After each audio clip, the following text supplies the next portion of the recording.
looking at the book of Proverbs today, and the emphasis is on the word overview.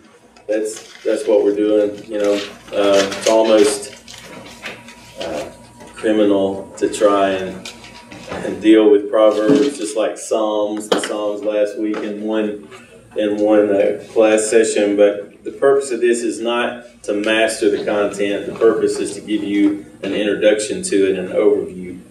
That's the idea. And if you keep, I like the fact that I've got a notebook that's got notes on all these, so it's a quick reference. I can go to a place and find out author, setting, dates, context, and a brief outline, and that's helpful. Just the more you know about the Bible as a complete revelation of God's written word, the more you'll understand its parts, because the parts all fit into the whole. There's a purpose that God inspired these books, and particularly the book of Proverbs, in every one of them. So this book, anybody tell me what a proverb is, generally speaking? A word before would be probably etymologically. And the idea is that it's as it's come to be known is that it gives you a word about general truth about life, and there are things that have come to be known as proverbs that are just used in culture. Of course, these are biblical, and we get general truth about life here. The author of the book, Solomon mostly, and then Agur and Lemuel. We don't know anything about them, but they are the authors of chapters 30 and 31. There are some who think that Lemuel might actually be another name for Solomon, but that's speculation, and it seems unnecessary for all the things we know. We don't know all the circumstances in the context of the writing of that, but we can think of Solomon as the main author. As a matter of fact, the name of the book in Hebrew is Proverbs of Solomon. So, the date of the events, well, timeless principles. This is not history, it's not prophecy, it's just general truth that we get. The date that it was written, during the time of Solomon, 971 to 931, is when BC is when Solomon was king. He was the last king over the United Kingdom before the division that happened after Solomon into Israel in the north and Judah in the south.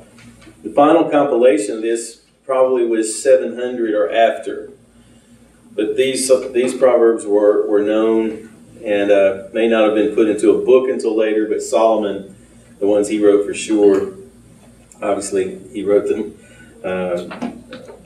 earlier than 700 because he lived earlier.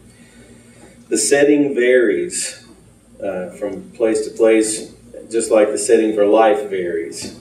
And so when you read Proverbs, you can go to Proverbs a little bit differently than some of the books. You can almost just pick up and open a chapter and read it, and it's even some of the chapters, the verses themselves aren't dependent on context, literary context, as much as almost all the rest of Scripture.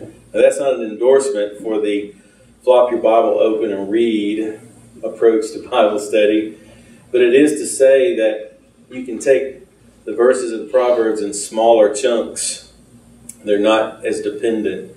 So if you just want to read a book where you just get wave after wave of biblical instruction that can be broken down into small bites. Now the bites themselves may include some truth that affects all of life and is a really big truth, but it's stated in just a few words. That's kind of a characteristic of Proverbs. The purpose is to give principles for godly living. The The theme is wisdom versus folly, or truth. You could think of it as truth. How to live life.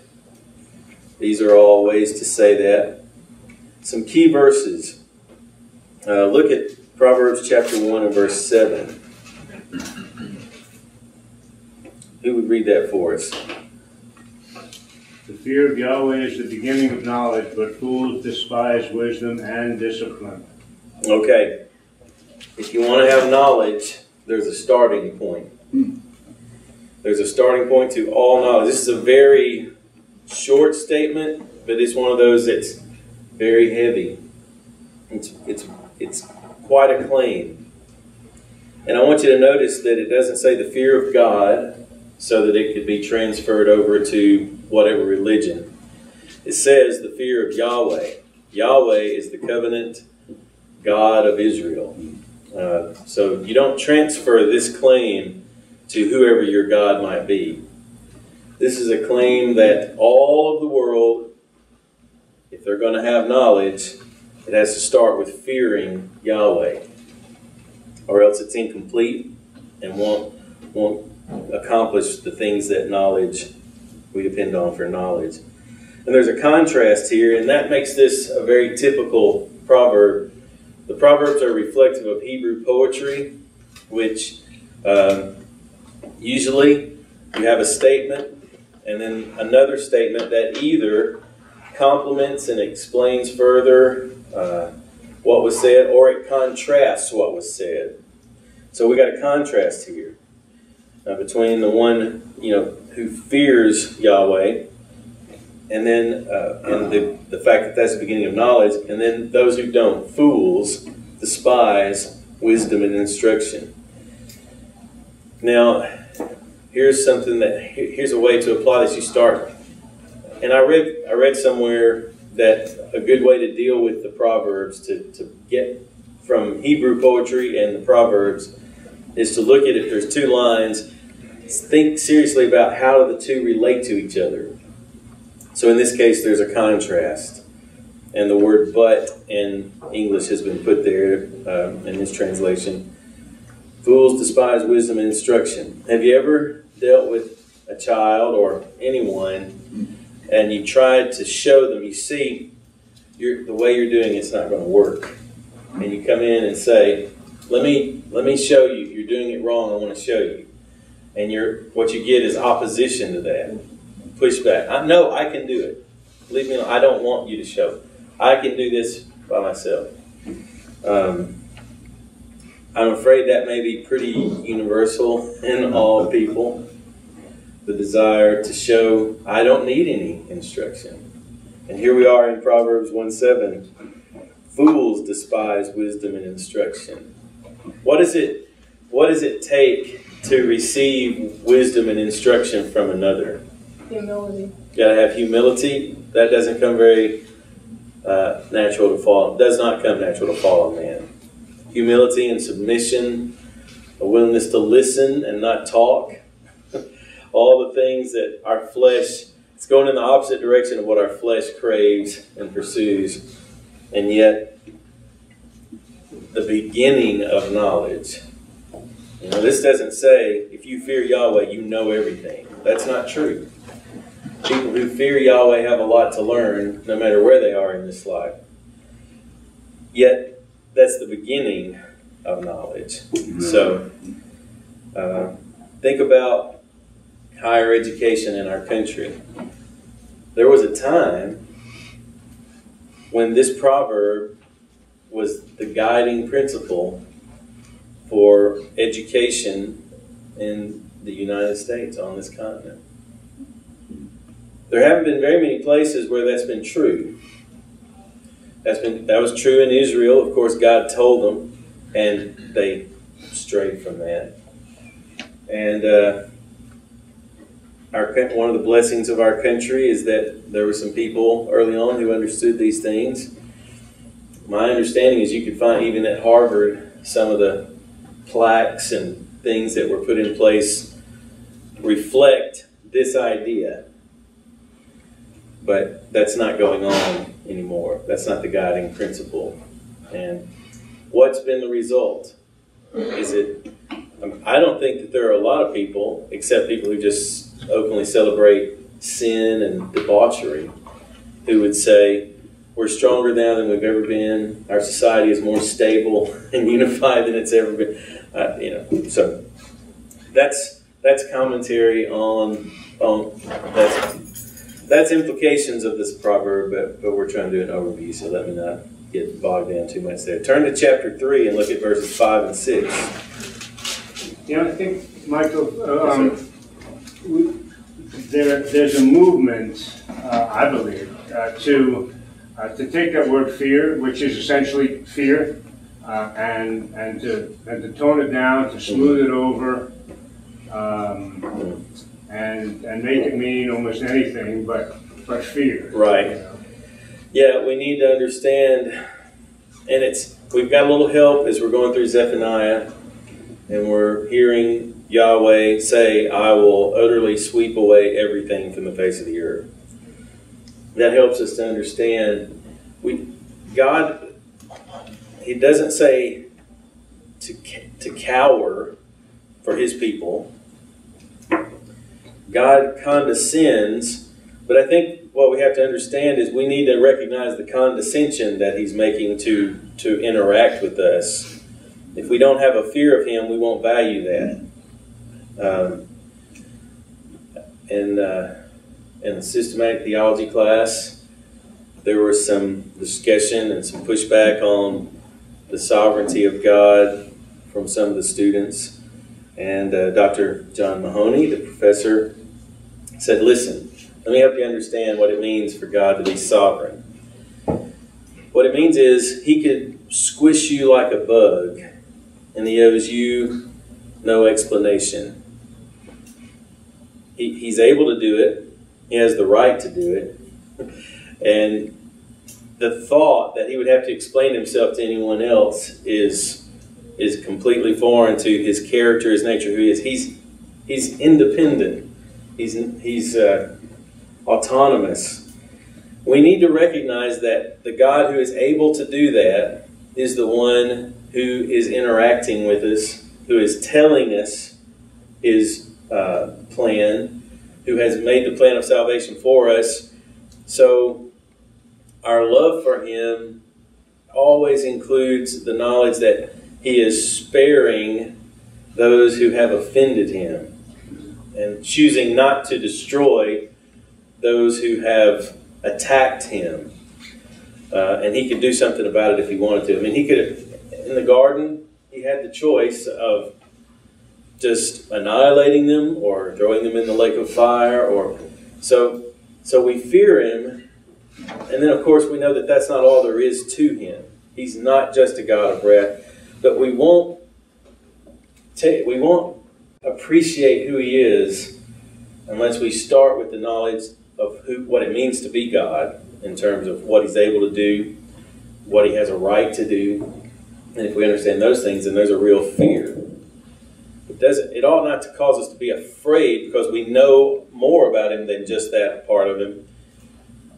But there's a fear that, I mean, it just should be appropriate to the one who can speak creation into existence, who has a lake of fire prepared for the devil and his angels. So yeah, thank you for that. There is a movement to tone that down to just a respect.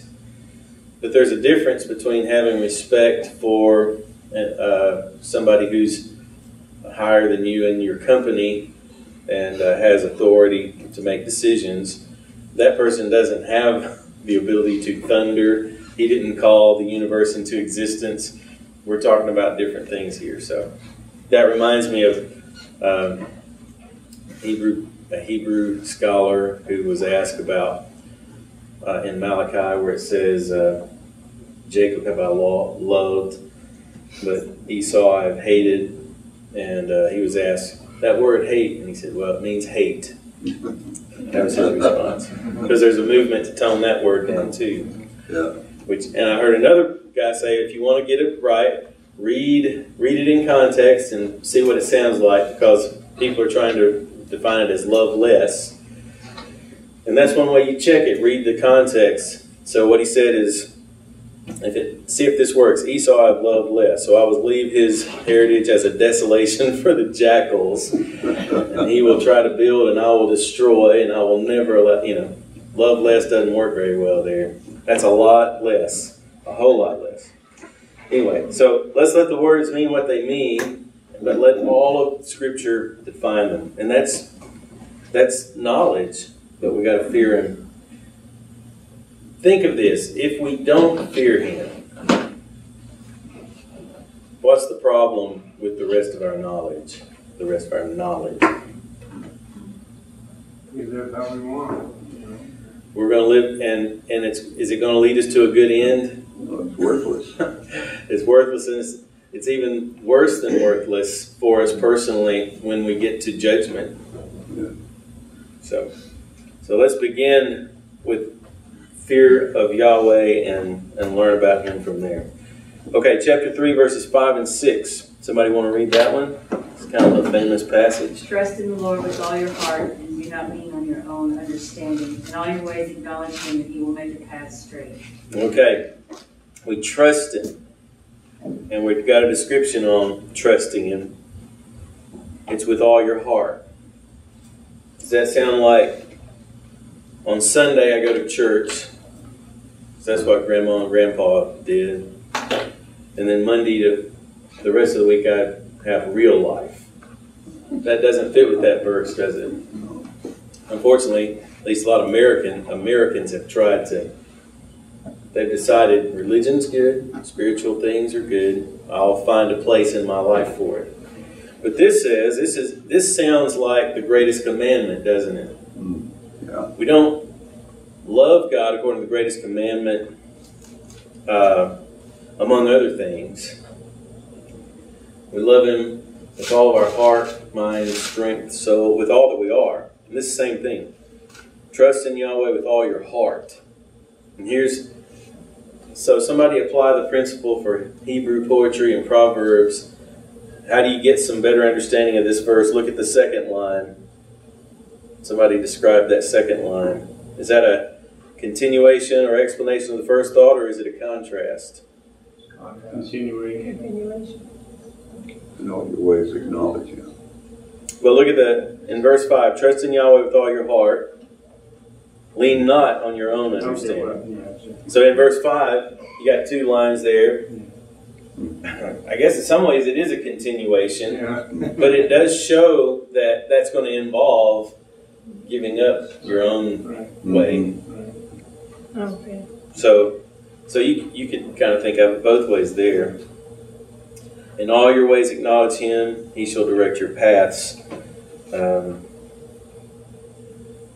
That's pretty comprehensive. How do I trust Him with all my heart? In what ways do I acknowledge Him? All of them. And He shall direct. This is an amazing. This is more than something to memorize or put a cross stitch up on the wall. A promise in the Bible: He shall direct your paths. Yeah. And the history of the human race is full of countless voices who would testify that He does that. In this room, we have people who would testify that He does that. That is never up for grabs. That's never an if. Where's the if? It's not in God, is it? It's in us.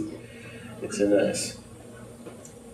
Okay, one more key verse, and then we'll talk about the outline, kind of a way to think about the whole book.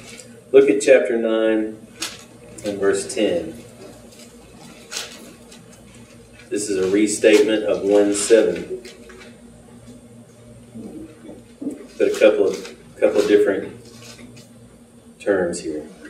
This one says the fear of Yahweh is the beginning of wisdom, and the knowledge of the Holy One is understanding. Okay, there's a difference between wisdom and knowledge. Anybody want to talk about that a little bit? What's the difference? Wisdom is knowledge applied. That's a good way to think of it. I heard it from you. Okay. Well, then and I heard it from a lot of other people. Could you repeat that? She said wisdom is knowledge applied. Yeah. Knowledge could be something as basic as like the state capitals. But wisdom is the application of knowledge. So you take the things that you know and set a course. You have a purpose. You bring your will. You will to use the knowledge for appropriate purposes. And if you start with fear of Yahweh, then your wisdom is going to be, okay, how do I live for His glory? That's kind of a summary of it. So you got to know first that He is, right? Amen. And then you need to love Him. And when you do that, then wisdom would say it's only right, appropriate that I live for His glory every moment. And it would be inappropriate and could not be, there's no case for I should live for myself and not worry about what God says. And yet, in Zephaniah, we find out God says, I'm going to search Jerusalem like a lamp. I'm going to find all of them, the ones who are complacent, who say, He won't do anything good or bad. Which just means He's not a part of I don't make decisions based on God. He's not doing anything anyway. So, that's kind of the opposite. Yeah. That's saying, I don't care. It doesn't affect me who God is, who Yahweh is. I'm going to do my own thing and build knowledge apart from Him. And then the wisdom would be applying it for the benefit of self, which is called rebellion and idolatry. So I'm going to look, there was one verse that I was looking at earlier this morning. I thought that would be a good one to look at. And I thought, I'll remember that. And I didn't write it down. Okay, Proverbs 24:32.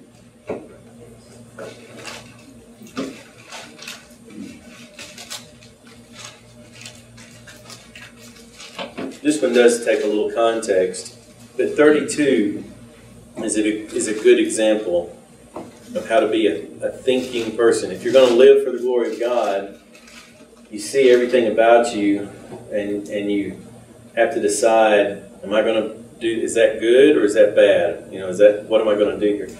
So 30 to 32, somebody read that for us. Proverbs 24:30 to 32. I passed by the field of a sluggard, by the vineyard of a man lacking sense, and behold, it was all overgrown with thorns. The ground was covered with needles, and its stone wall was broken down. Then I saw and considered it. I looked and received instruction. Okay. He's living life. He saw a field of a lazy man. And was it in good shape? No. But he didn't just pass it by. He saw it, considered it, looked at it, pondered it, and received instruction. And the instruction is in 33 and 34. A little sleep, a little slumber, a little folding of the hands to rest. So shall your poverty come like a prowler, and your need like an armed man. Which means if all you're about is leisure and rest, it doesn't work that way. You will not make it.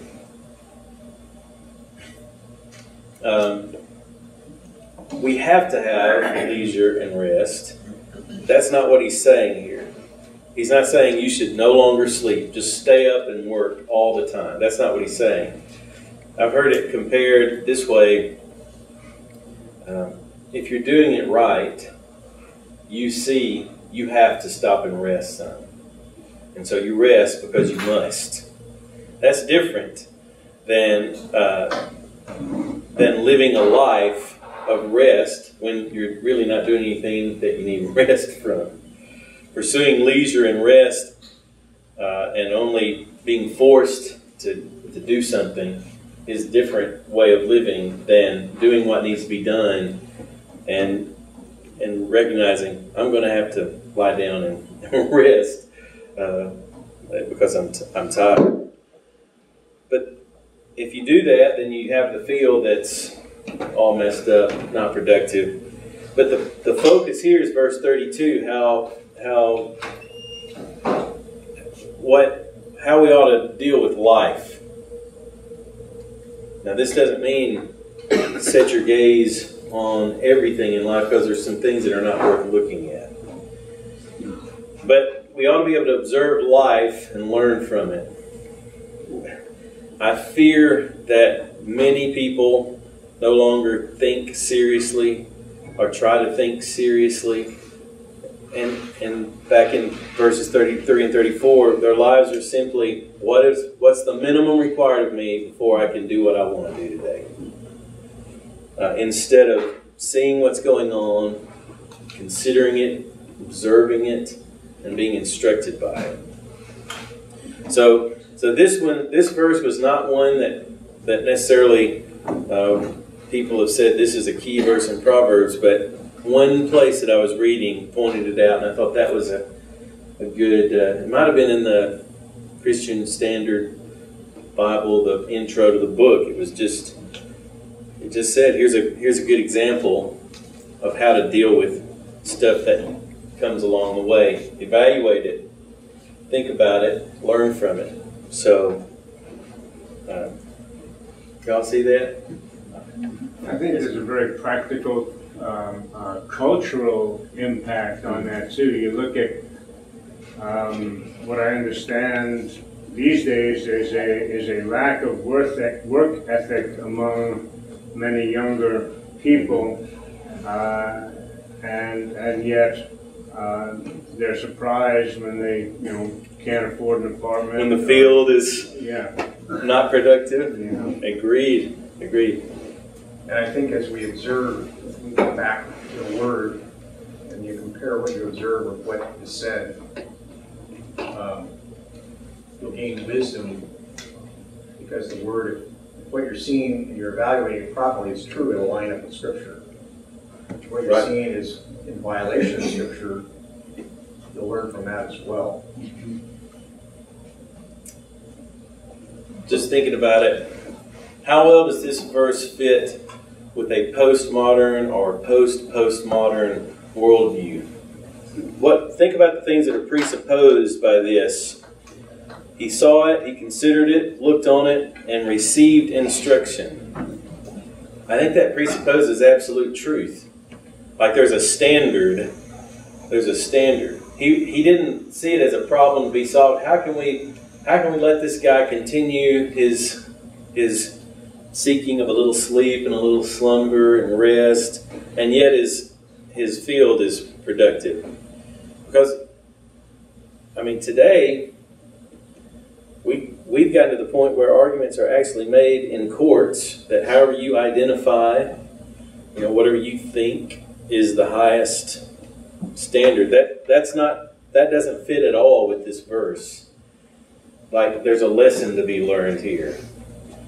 I think our culture there are those in our culture trying to say, and they seem to be gaining ground, there's no lesson to be learned in this situation. So, that's the problem with all that. It just sweeps away every standard. There's no standard, there's no evaluation. Now there's going to be a lot of unproductive fields. The whole society suffers. So you can't go through life with no standard. It's not possible. Or you starve. You'll suffer the consequences. You can't go through it without consequences. I'll say it like that. So, all right. Anything further on that thought? All right. Here's a summary statement. Those who follow God's design for living, avoid the pitfalls that others fall into, and can live life on earth as God meant it to be lived. Those who follow God's design for living avoid the pitfalls that others fall into and can live life on earth as God meant it to be lived. And He meant it to be lived like this, to know Him. That's the number one, to know who He is and have an appropriate fear of Him and to be in a relationship according to His plan and purpose with Him as His creature. And everything else, it doesn't work. Now, God is not, He isn't dependent. There's nothing outside of Him that compels Him. He does not bend or bow to anything outside of Him. And yet He gave us a model as it concerns this that we've been thinking about. He took action. He had a purpose. He worked. You know, the way that God works is different. But He worked and then He rested. So He gave a pattern. And if that's what God does, that's an appropriate pattern for those made in His image. As a matter of fact, you can kind of see that cycle throughout creation, everywhere. This is one of the things that, you know, there's a lot of correlations, but there are those who have studied and written on the theology of work. And we have to be careful. We know that part of the curse, because of sin, was that the work would become difficult. You will have bread by the sweat of your brow. But the work itself is not a punishment. Because God worked, and He continues to work. So we need to keep all that in mind. All right, briefly an outline. This is not. This is just to give you an idea of what the book is about. You've got the prologue in chapter 1, verses 1 to 7. And that tells you the purpose. And that's to give instruction regarding wisdom. And the theme, which we read in chapter 1, verse 7. So the prologue. Secondly, you've got teaching about wisdom. That's chapter 1, verse 8 through chapter 9. And then the body of the book is just Proverbs for life, Proverbs for everyone. That's chapters 10 to 29. And then you've got the words of Agur in chapter 30 and the words of Lemuel in chapter 31. In that chapter 31, we were reminded not too long ago, the instruction about the virtuous wife was given to, well, let's just look at that word in chapter 34. Sometimes it's treated as if these are commands given to ladies. 31:1, the words of King Lemuel, the utterance which his mother taught him. So his mother was teaching him about the value of a virtuous wife. And then you get an ideal. So that's one of the famous passages in Proverbs. There's several. If you want to find, it's interesting, there's doctrinal truth here that are given in proverbial sayings.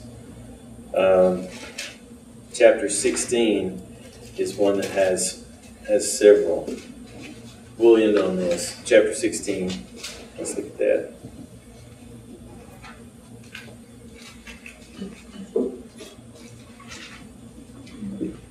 We got several doctrinal truths in this chapter. Look at verse 2. All the ways of a man are pure in his own eyes, but Yahweh weighs the spirits. So He's the ultimate judge.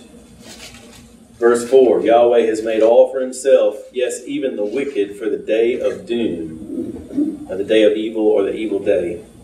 By the way, that's an aspect of the day of Yahweh. For those who are unbelievers, it's going to be an evil day, a terrible day, a day of destruction and doom. I want you to be encouraged here, though. This verse doesn't say that God causes people to be wicked. And yet it does say that he's made everything for himself. And that even includes those who will always be in rebellion against him. Even they serve the purpose of God. We need to balance that with understanding that, like the Lord Jesus said, "Come to me, all you who labor and are heavy laden, I will give you rest." We need to balance that knowing that God has never turned away anyone who comes to him on his terms. And yet there's a clear statement here. If you're concerned, look at all the evil in the world, all the evil people, all the terrible things going on. It seems like it's going to overtake everything. Well, it's not. Everything's according to plan. And you can trust God in that. Verse 5, everyone proud in heart is an abomination to Yahweh. Though they join forces, none will go unpunished. We need to be careful. It is true that homosexuality is listed as an abomination, but so is the proud in heart. So are the proud in heart. We got to be careful there, right? We can't just single out, I'm not doing that, so I'm going to emphasize how awful that is. But am I doing this other that God has condemned? That's the question.